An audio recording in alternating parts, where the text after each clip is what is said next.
Kumusta kaibigan? Napakabuti na nandito ka ngayon.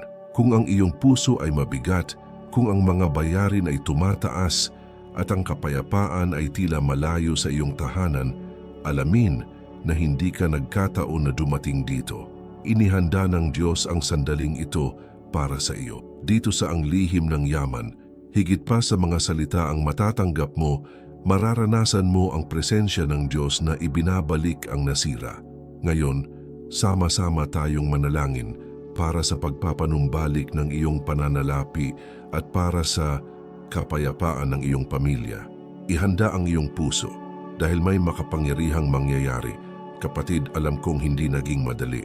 Marahil ay tumitingin ka sa iyong bank account at nararamdaman ang paninikip ng iyong dibdib. Nadagdagan siguro ang pagtatalo sa bahay dahil sa pera. Siguro pakiramdam mo ay nagsusumikap ka, nagsisikap ka, ngunit hindi ito sapat. At sa gitna ng lahat ng ito, dala-dala mo pa rin ang sakit na makitang malayo, tensyonado, pagod ang pamilya mo. Nahuli mo na ba ang iyong sarili na nag-iisip? Kailan magiging mas mabuti ang mga bagay? Kailan ako magkakaroon ng kapayapaan? Naiintindihan kita. Marami sa inyo na nanonood ngayon ang nagdadala ng parehong pasanin. Ang presyon ng hindi mabayaran ang mga bayarin sa oras. Ang kahihiyan ng pagkakaroon ng hindi sa iyong mga anak. Ang sakit ng hindi alam kung ano ang mangyayari bukas.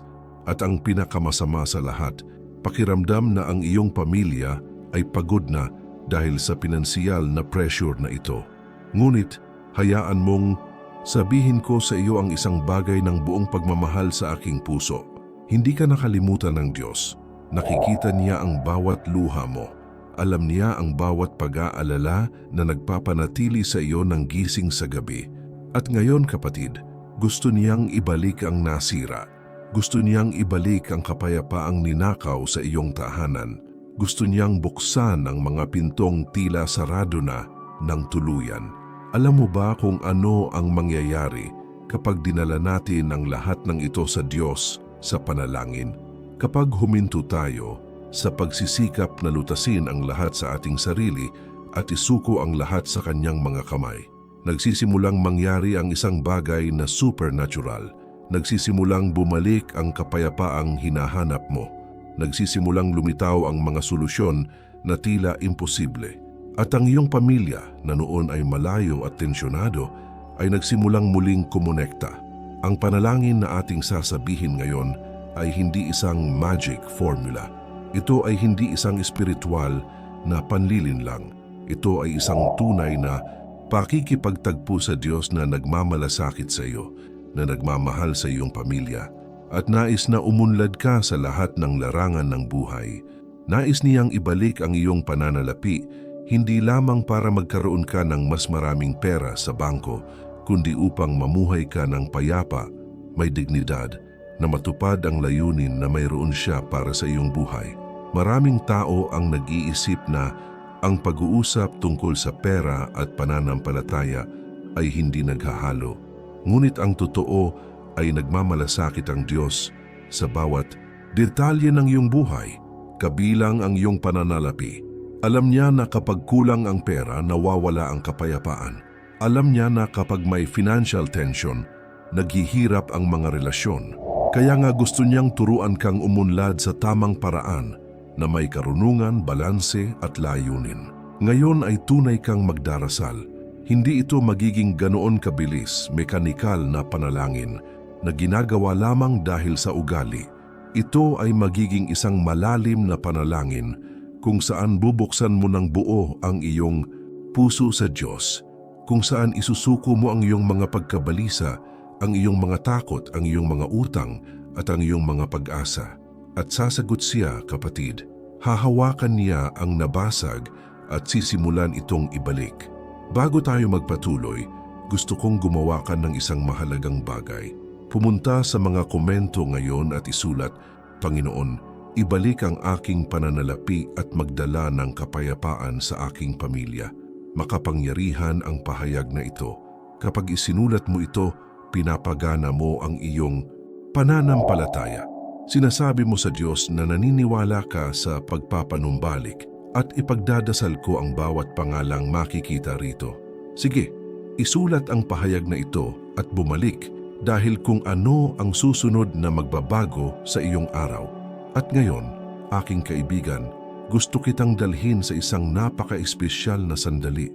Sama-sama nating bubuksan ang salita ng Diyos at mauunawaan mo kung bakit pinapayagan tayo ng Diyos na dumaan sa mga disyerto sa pananalapi at kung paano niya ginagamit ang mga pagsubok na ito para turuan tayong magtiwala sa Kanya sa mas malalim na paraan. Ang iyong maririnig ay maaring ganap na magbago sa paraan ng pagtingin mo sa iyong mga pakikibaka. Manatili sa akin.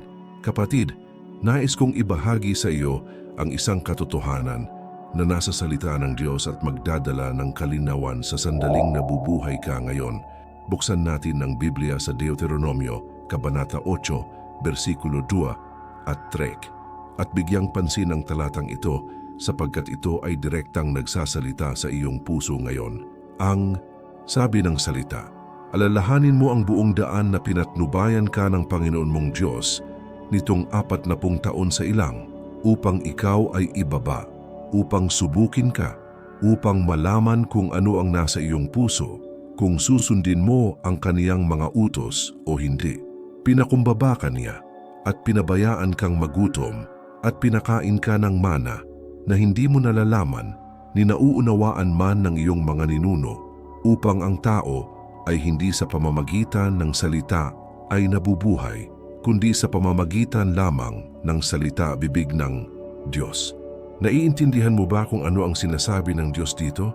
Siya ay nagsasalita tungkol sa disyerto, tungkol sa mahirap, tigang na lugar na tila walang tumutubo, kung saan kakaunti ang panustos at matinding paghihirap.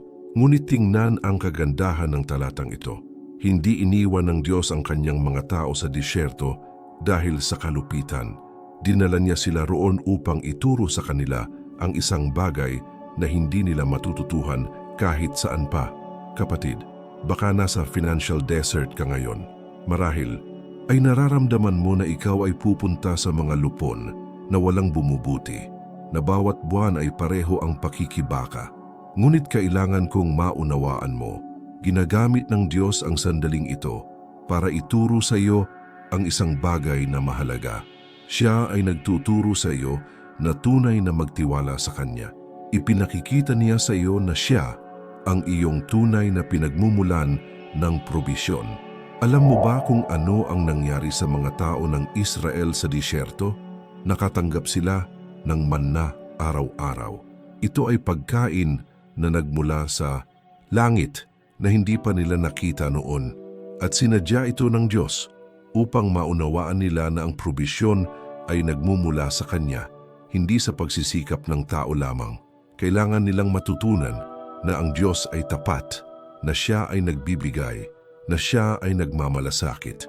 At ngayon, nais ng Diyos na ituro sa iyo ang parehong aral. Nais niyang tumigil ka sa pagtitiwala sa iyong suweldo lamang, sa iyong trabaho lamang, sa iyong sariling lakas lamang.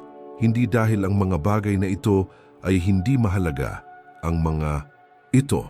Ngunit ang iyong tunay na seguridad ay nasa Diyos. Kapag naiintindihan mo ito, nagbabago ang lahat. Huminto ka sa panik at magsimulang mamuhay ng payapa kahit na hindi pa ganap na nagbabago ang mga pangyayari. Alam mo ba kung ano ang problema ng maraming tao? Gusto nilang makaalis kaagad sa disyerto. Gusto nilang laktawan ang yugtong ito. Ngunit alam ng Diyos sa Kanyang karunungan na kailangan mong pagdaanan ito para umunlad. Kailangan mong matutong umasa sa Kanya. Kailangan mong palakasin ang iyong pananampalataya. Dahil kapag dumating ang panunumbalik at darating ito, magiging handa kang pamahalaan ang mga pagpapala ng matalino. Isa pang mahalagang bagay sa talatang ito, sinusubok ng Diyos ang mga puso ng mga tao. Nais niyang makita kung susundin nila ang Kanyang mga utos kahit nasa kahirapan. At malakas yan, kapatid, dahil madalas kapag tayo ay nasa kasaganaan, nakakalimutan natin ang Diyos. Ngunit kapag tayo ay nasa disyerto, doon natin pinapakita kung ano tayo. Doon nahayag ang ating pananampalataya. At tingnan mo, Hindi sila hinayaan ng Diyos na mamatay sa gutom. Inalalayan niya sila.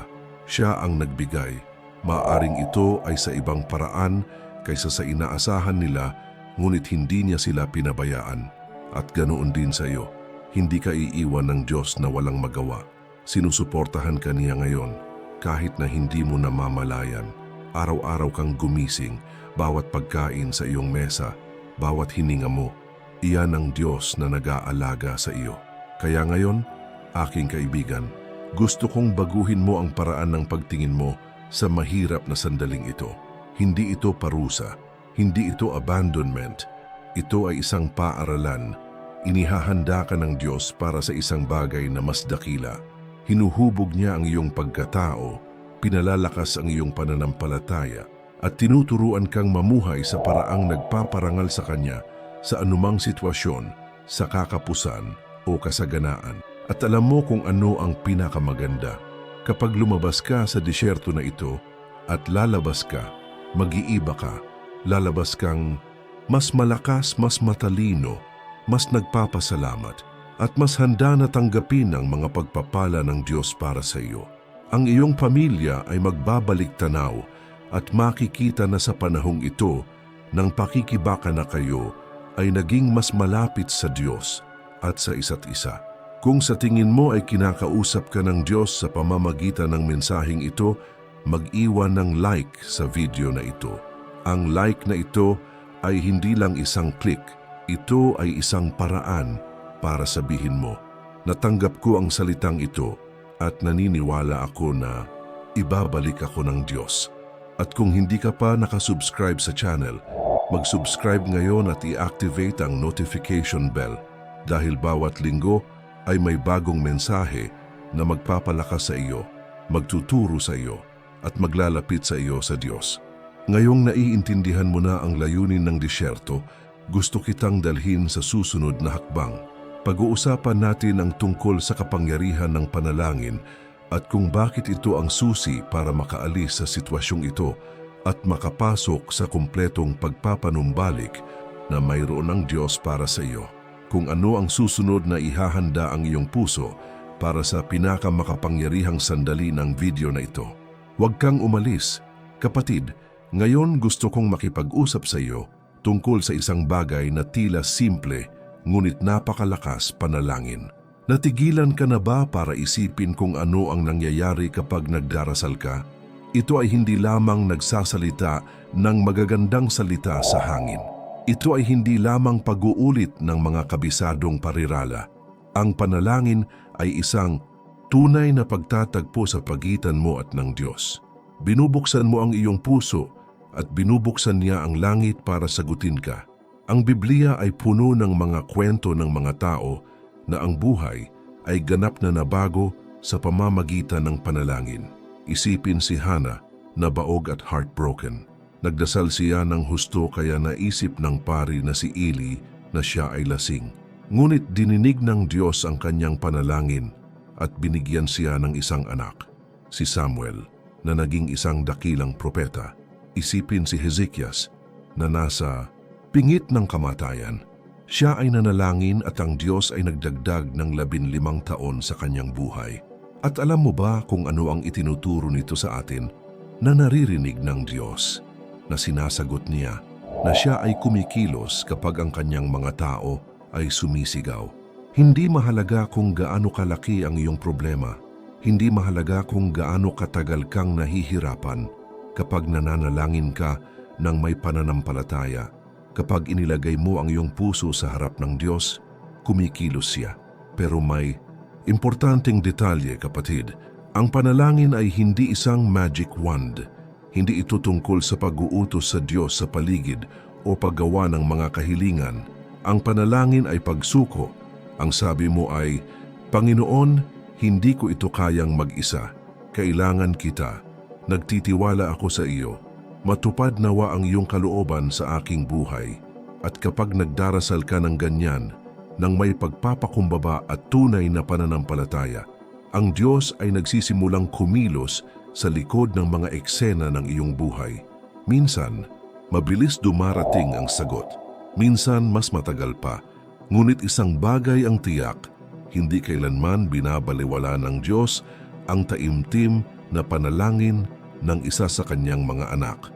Maaaring sumagot siya sa iyo sa ibang paraan kaysa sa iyong inaasahan, ngunit lagi siyang sumasagot sa paraang pinakamainam para sa iyo.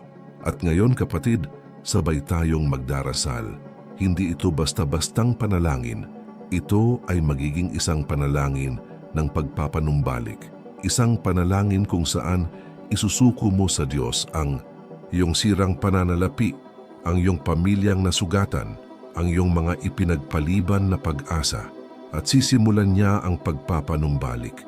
Maaaring hindi ito kaagad, ngunit ito ay magiging totoo. Mararamdaman mo ang pagbabalik ng kapayapaan. Makikita mong bumukas ang mga pinto. Mararanasan mo ang katapatan ng Diyos sa isang bagong paraan. Nais kong ihanda mo ang iyong puso ngayon. Kung nasa bahay ka, humanap ng tahimik na lugar. Kung ikaw ay nasa trabaho o nasa pampublikong sasakyan, okay, lang naririnig ka ng Diyos kahit saan. Ang mahalaga ay naroroon ka sa espiritu. I-off ang mga distractions. Kalmahin ang iyong isip. At sama-sama tayong lumapit sa trono ng Diyos nang may pagtitiwala. Batid na mahal niya tayo at gusto niya ang pinakamabuti para sa atin. Makapangyarihan ang dasal na ito na ating sasabihin dahil pinag-iisa nito ang dalawang bagay na madalas magkahiwalay sa buhay ng mga tao, pananalapi at pamilya. Ngunit nais ng Diyos na ibalik ang parehong mga lugar sa parehong oras. Nais niyang dumaloy muli ang pera sa inyong tahanan, ngunit nais din niyang muling maghari sa inyo ang kapayapaan, pagmamahalan at pagkakaisa. Dahil anong silbi ng pagkakaroon ng pera kung sira ang pamilya?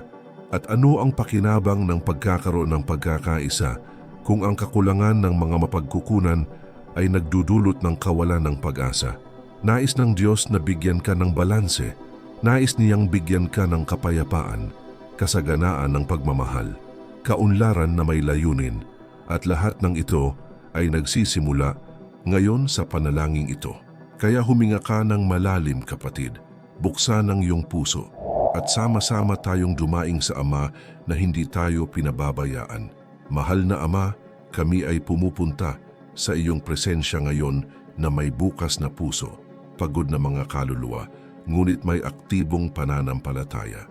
Panginoon, kilala mo ang bawat isa sa iyong mga anak na naririto ngayon. Alam mo ang kanilang mga pangalan. Alam mo ang kanilang mga paghihirap, ang kanilang mga pagkabalisa, ang kanilang mga gabing walang tulog dahil sa mga alalahanin sa pananalapi. Kita mo ang mga luhang tahimik na umaagos. Maririnig mo ang mga buntong hininga na hindi napapansin ng iba. Panginoon, kinikilala namin na kung wala ka, kami ay wala. Kung wala ang iyong probisyon, kung wala ang iyong biyaya, kung wala ang iyong pangangalaga, kami ay mawawala. Ngunit ngayon kami ay naparito upang hanapin ka dahil alam namin na ikaw ang Diyos na nagpapanumbalik. Ikaw ang Diyos na nagpapagaling. Ikaw ang Diyos na nagbubukas ng mga pinto kung saan may mga pader lamang. Ama, sumisigaw ako ngayon para sa pananalapi na pagpapanumbalik ng bawat taong nagdarasal na kasama ko. Panginoon, alam mo ang mga utang na mabigat sa kanilang mga balikat.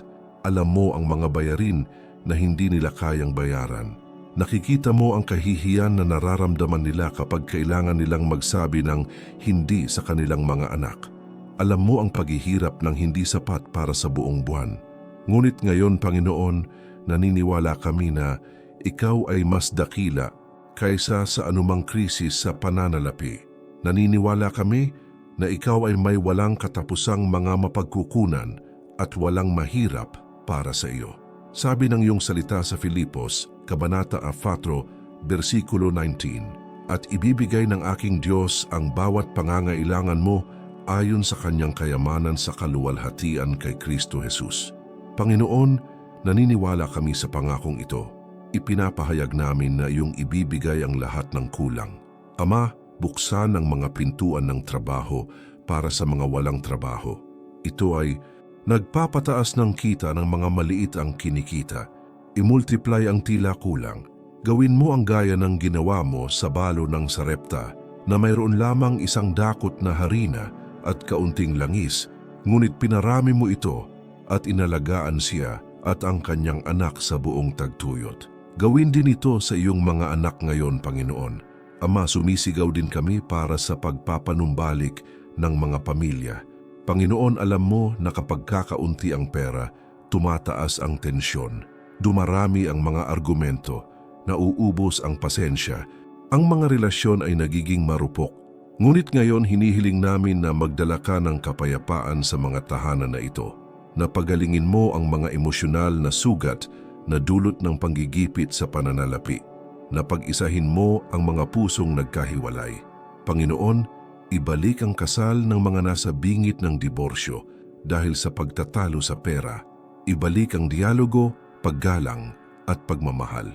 Turuan ang mga mag-asawang ito na harapin ang mga hamon ng magkasama sa halip na mag-atake sa isa't isa. Ipakita sa kanila na ang kalaban ay hindi ang kanilang asawa, kundi ang kahirapan na kanilang kinakaharap.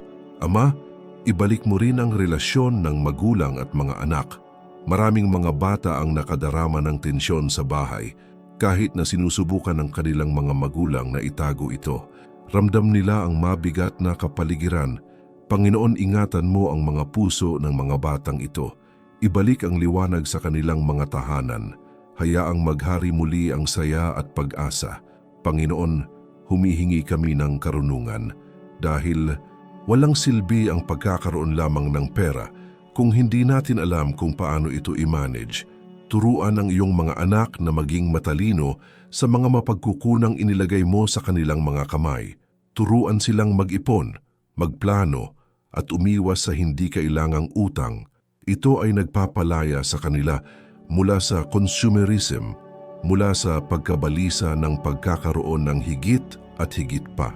Ipakita sa kanila na ang tunay na kayamanan ay nakasalalay sa pamumuhay ng may layunin, balanse at kapayapaan sa iyo. Ama, hinihiling din namin na baguhin mo ang mindset ng kakapusan na dinadala ng marami. Maghiwalay ng may limitasyon sa mga paniniwala. Basagin ang mga sumpa sa pananalapi na nagmumula sa mga nakaraang henerasyon. Palayain ang iyong mga anak sa kahirapan na hindi lamang material, ngunit nakaugat sa kanilang isipan at puso. Ipakita mo sa kanila na nilikha mo sila para umunlad, hindi para mabuhay magpakailanman sa kakapusan. Panginoon, naniniwala kami na kung paanong iyong pinanumbalik si Job, binibigyan siya ng doble ng lahat ng nawala sa kanya. Maaari mo ring ibalik ang pinansyal at buhay pampamilya ng iyong mga anak. Naniniwala kami na ikaw ang Diyos ng imposible, na ginawa mong mga hardin, ang mga disyerto, na gawin mo ang tuyong lambak na punuin ng tubig. Kaya ngayon, Ama, inilalagay namin ang lahat sa iyong mga kamay, ang mga utang, ang mga takot, ang mga pagkabalisa, ang mga sugatang pamilya, ang mga ipinagpaliban na pangarap. Ang lahat ay nasa iyong mga kamay at nagtitiwala, kami nakikilos ka sa tamang panahon, sa tamang paraan para sa ikaluluwalhati ng iyong pangalan. Salamat, Panginoon, sa paggawa na. Salamat sa pagpapanumbalik na nagsimula na. Salamat sa pagiging tapat at hindi mo kami pinabayaan. Sinasamba ka namin, dinadakila ka namin at nagpapahinga kami sa iyong pag-ibig. At ngayon, mga kaibigan, sama-sama nating ipanalangin ang panalangin itinuro mismo sa atin ni Jesus. Ang panalangin na lumalampas sa mga henerasyon at nagdadala sa bawat salita ng kapangyarihang iugnay tayo sa puso ng Ama. Sama-sama nating dasalin ang panalangin ng Panginoon ng may pananampalataya at paggalang. Ama namin na nasa langit, sambahin ang iyong pangalan. Dumating ang iyong kaharian, mangyari ang iyong kalooban sa lupa gaya ng sa langit. Bigyan mo kami ngayon ng aming pang-araw-araw na pagkain at patawarin mo kami sa aming mga kasalanan gaya ng pagpapatawad namin sa mga nagkakasala sa amin.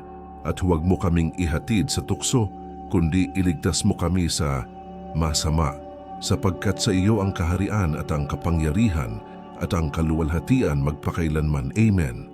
Kapatid, Napakalakas ng dasal na ito dahil nagpapaalala sa atin na ang Diyos ang ating Ama, na Siya ay nagmamalasakit sa atin, na binibigyan niya tayo ng ating pang-araw-araw na pagkain.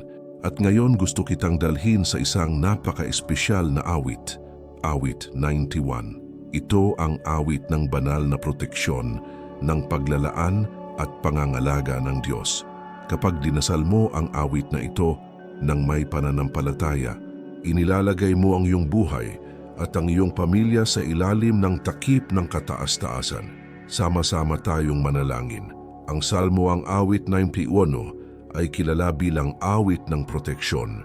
Ito ay nagsasalita tungkol sa pangangalaga ng Diyos sa mga nagtitiwala sa Kanya.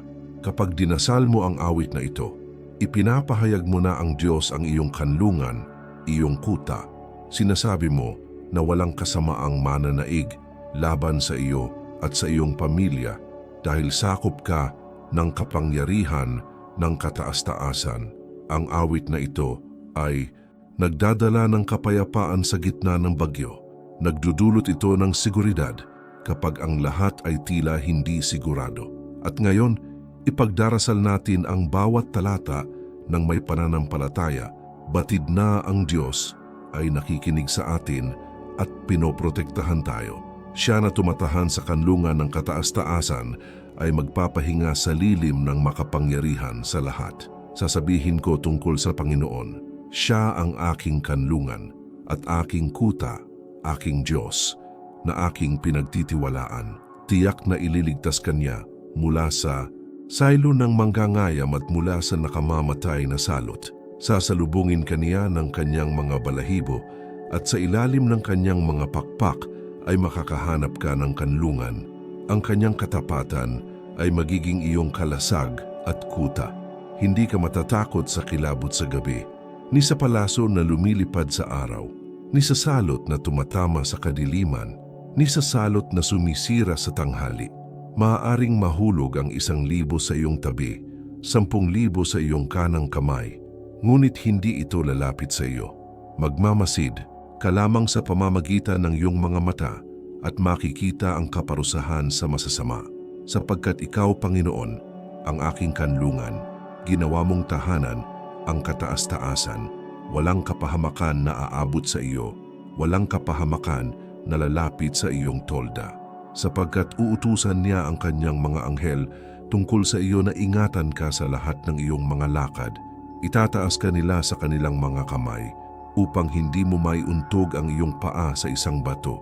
Tatapakan mo ang leon at ang ulupong, iyong yuyurakan, ang dakilang leon at ang ahas. Dahil mahal niya ako, ililigtas ko siya. Poprotektahan ko siya dahil kinikilala niya ang aking pangalan. Siya itatawag sa akin at ako'y sasagot sa kaniya. Sasamahan ko siya sa kagipitan, ililigtas ko siya at pararangalan. Sa mahabang buhay ay bibigyang kasiyahan ko siya at ipapakita sa kanya ang aking kaligtasan. Amen, Panginoon. Anong makapangyarihang salmo? Kapatid, nakikita mo ba ang kapangyarihan ng mga salitang ito? Sinasabi ng Diyos na pinoprotektahan ka, niya inililigtas ka, inaalalayan ka. At ngayon tapusin natin ang sandaling ito sa mga pagpapahayag ng pananampalataya. Dahil sinasabi ng Biblia sa Kawikaan, Kabanata 11, versikulo 21, ang kamatayan at buhay ay nasa kapangyarihan ng dila. Kapag ipinahayag mo sa iyong bibig ang ipinangako ng Diyos, pinapagana mo ang pananampalataya at nagbubukas ng daan para sa himala. Sabay nating ideklara, kapatid, may isang bagay na napakalakas na kailangan kong sabihin sa iyo. Ang mga salitang lumalabas sa iyong bibig ay may kapangyarihan. Itinuturo ito sa atin ng Biblia ng maraming beses. Sa Kawikaan, Kabanata 18, versikulo 21, nasusulat, ang kamatayan at buhay ay nasa kapangyarihan ng dila, at ang mga umiibig dito ay kakain ng bunga nito. Nangangahulugan ito na maaari mong itakda ang buhay o kamatayan sa iyong sitwasyon. Maaari kang magsalita ng mga salita ng pagkatalo o mga salita ng tagumpay. Ilang beses mo na bang nahuli ang iyong sarili na nagsasabi ng mga bagay tulad ng, "Hinding-hindi ako aalis sa sitwasyong ito," Walang pag-asa ang buhay ko. Ipinanganak akong mahirap at mamamatay akong mahirap. Kapatid, ang mga salitang ito ay may kapangyarihang mapanirang. Pinalalakas nila ang hindi paniniwala at hinaharangan ang mga pagpapala ng Diyos. Ngunit kapag sinimulan mong ipahayag ang sinasabi ng Diyos tungkol sa iyo, nagbabago ang lahat. Kapag sinabi mong, "Ako ay pinagpala," ibinabalik ng Diyos ang aking pananalapi, ang aking pamilya ay maibabalik. Inilalabas mo ang pananampalataya sa hangin. Binubuksan mo ang mga pintuan sa espiritual na mundo. Iniayon mo ang iyong buhay sa mga pangako ng Diyos. Itinuro ito sa atin ni Jesus. Kinausap niya ang puno ng igos at ito ay natuyo. Kinausap niya ang bagyo at tumahimik ito. Kinausap niya ang mga patay at nabuhay silang muli. May kapangyarihan ang mga salita ni Jesus dahil nagsalita siya ng may autoridad at pananampalataya. At ikaw, bilang anak ng Diyos, ay may autoridad din na ipahayag ang kanyang mga pangako sa iyong buhay. Kaya ngayon sabay-sabay nating ideklara. Magsasalita ako at uulitin mo pagkatapos ko ng may pananampalataya, ng may pananalig na para bang tinatanggap mo na ito. Ako ay anak ng Diyos at siya ang nag-aalaga sa akin. Naniniwala ako na ibinabalik ng Diyos ang aking pananalapi ngayon. Bawat utang ay babayaran. Ang bawat pangangailangan ay matutugunan. Ang bawat saradong pinto ay bubuksan. Ipinapahayag ko na ang kapayapaan ng Diyos ay naghahari sa aking tahanan. Ang aking pamilya ay maibabalik. Maghahari muli ang pag-ibig sa atin. Hindi na ako mabubuhay sa kakapusan, kundi sa kasaganaan. Umuunlad ako sa lahat ng aking ginagawa dahil kasama ko ang Diyos. Ako ay matalino upang pamahalaan kung ano ang ibinigay sa akin ng Diyos. Lumaya ako sa lahat ng mentalidad ng kahirapan. Ako ay malaya, pinagpala at maunlad. Sa pangalan ni Jesus, Amen. Kapatid, naramdaman mo ba ang kapangyarihan ng deklarasyon na iyon? Patuloy na ideklara ito araw-araw. Huwag kang susuko. Ang pananampalataya ay nagmumula sa pag-uulit ng salita. Kapag ipinahayag mo ito, pinalalakas mo ang iyong pananampalataya at binibigyang daan ang himala. At alam mo kung ano pa, mayroong iba pang mga tao sa paligid mo na dumaranas ng parehong pakikibaka. Mga taong kailangang marinig na ang Diyos ay nagpapanumbalik pa rin, na may pag-asa pa, na ang sitwasyon ay maaaring magbago. Kaya ibahagi ang video na ito ngayon. Ipadala ito sa kaibigang iyon, sa miyembro ng pamilya, sa kapatid, na lalaki o babae sa simbahan na alam mong nangangailangan nito. Kapag ibinahagi mo ang mensaheng ito, ikaw ay naging instrumento ng Diyos para pagpalain ng ibang buhay at makakasigurado ka kung ano ang itinanim mo, iyong inaani. Sige at ibahagi mo ito. Kapatid, narating na natin ang dulo ng napaka-espesyal na sandali na ito. Ngunit nais kong malaman ninyo na ang nangyari dito ngayon ay hindi nagtatapos kapag natapos ang video. Patuloy na umaalingaw-ngaw sa langit ang panalangin sama-sama nating dinasal. Narinig ng Diyos ang bawat salita. Nakita niya ang bawat luha at siya ay gumagawa na sa pagpapanumbalik ng iyong buhay. Maaring hindi ka makakita ng mga resulta bukas ng umaga. Maaring tumagal pa ito ng ilang araw, ilang linggo. Ngunit huwag sumuko. Patuloy na magtiwala. Patuloy na magdeklara. Patuloy na maniwala na tapat ang Diyos at tutuparin niya ang kanyang ipinangako. At tandaan, ang pagpapanumbalik ay hindi lamang tungkol sa pera. Ito ay tungkol sa kapayapaan. Ito ay tungkol sa isang nagkakaisang pamilya. Ito ay tungkol sa pagtulog ng mahimbing. Alam na ang Diyos ang may kontrol. Ito ay tungkol sa pamumuhay ng may layunin. Alam na ang lahat ng mayroon ka ay nagmula sa kanyang mga kamay at dapat gamitin para sa kanyang kaluwalhatian. Kung naramdaman mo ang presensya ng Diyos dito, mag-iwan ng like sa video. Ang katulad na ito ay isang paraan para sabihin mo, naniniwala ako, natanggap ko, at nagpapasalamat ako. At kung hindi ka pa nakasubscribe Sa Ang Lihim ng Yaman channel, mag-subscribe na at i-activate ang notification bell dahil bawat linggo ay may bagong salita, bagong panalangin, bagong turo na tutulong sa iyo na lumago sa pananampalataya at umunlad sa lahat ng larangan ng buhay. Bahagi ka ng pamilyang ito at gusto kong patuloy na manalangin kasama ka at samahan ka sa paglalakbay na ito. Dati bago ka umalis, may napakahalagang bagay na gustong ipakita sa iyo ng Diyos ngayon. Mag-click sa video na lumalabas sa iyong screen. Makakatuklas ka ng 3 makapangyarihang kasanayan sa umaga na magbubukas ng mga pintuan sa kasaganaan, maghahatid ng tunay na kapayapaan at ganap na magbabago sa iyong buhay. Ang mga ito ay mga simpleng gawi, ngunit dala nito ang kapangyarihan ng Diyos na ikonekta ka sa iyong banal na layunin mula sa sandaling magising ka. Huwag ipagpaliban, i-click ngayon at tanggapin ang paghahayag na ito. Pagpalain ka nawa ng Diyos, kapatid. Naway ibalik niya ang iyong pananalapi, pagalingin ang iyong pamilya, at punuin ka ng kapayapaan. See you sa susunod na video. Sumainyo ang Diyos.